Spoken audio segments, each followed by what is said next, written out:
Ժողովուրդ ջան, ողջույն։ Այսօր եկել ենք նկարենք Անդոյին, Օպսին ու Մոպսին։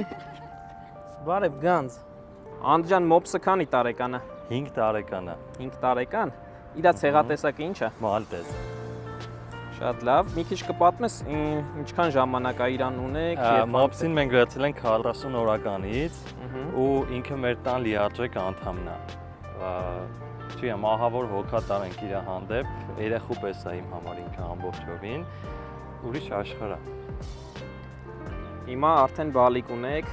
ոնց եք ժամանակը հասցնում տրամադրել Մոպսին։ Իրականում Մոպսը ընդհանրապես չի խանգարում մեզ, ինքը ինքն հանգիստ է, որ շատ ժամանակ կարող է չնկատես, որ տանշում կա,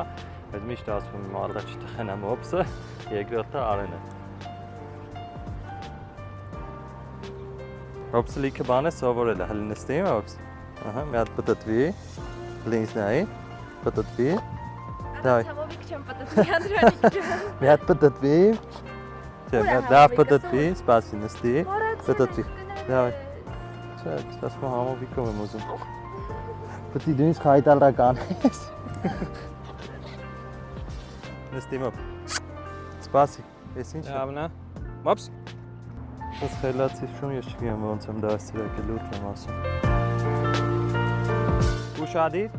Այ։ Օպս, գնաց դեպի ինձ այն, հա։ Շատ լավ։ Ապրես։ Նայում ենք ինձ։ Լավն է։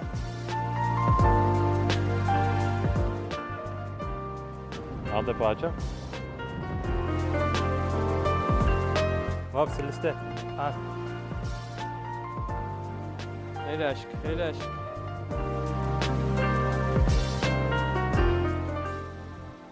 Հերաշք։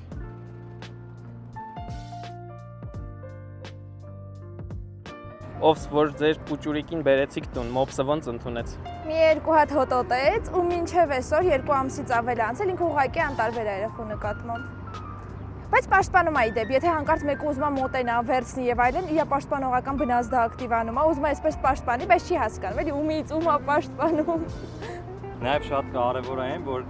Մոպսի շնորհիվ մեր պուճուրը արդեն բարձր ձայների տակ հանգիստ քնում է, որը շատ մեծ արտավելություն է։ Հատա 4 օրվանից որ հաճացել է, արդեն այդ բարձր ձայներին սովորել է։ Մտերիմ չեն իրար հետ, բայց խնդիրներ էլ չեն առաջացնում։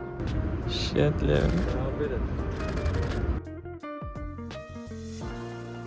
Ովս ինչ հետաքրքիր բան կպատմես Մոպսի մասին։ Մոպսը ուտում է միայն այն, ինչը իրեն կարելի է, մենք թույլ չենք տալիս, որ օգտվի սեղանից, այն ինչ դնում ենք մենք սեղանին եւ գայթակղությունը իր սեղանի հանդեպ շատ մեծ է եւ նախորդ տարի ամանորին, երբ այսպես 12 եղավ եւ սկսեց հրավառություն, ես եւ Անդրանիկը գնացինք պատուհանի մոտ, որ տեսնենք հրավառությունը։ Եվ ինչ մոտ 5 րոպե հրավառությունից հետո վերադարձանք սեղանի մոտ եւ տեսանք, որ սեղանում ինչ կար դրած, Մոպսը ուղղակի ավիրել էր, ամբողջ սեղանը կարմիր էր։ Մի խոսքով ահավոր էր, բայց մենք իր վրա չդժղայնացանք, եթե անկեղծ, հասկացանք եւ ներեցինք։ Ամեն դեպքում նոր տարի է, չէ՞։ Ու դա արել է այս պստիկ հրաշքը։ Всё, Աբրիկանտ ջան։ Դու ապրես ընկերս շատ։ Ես լավ բարերը ֆիքսելու համար։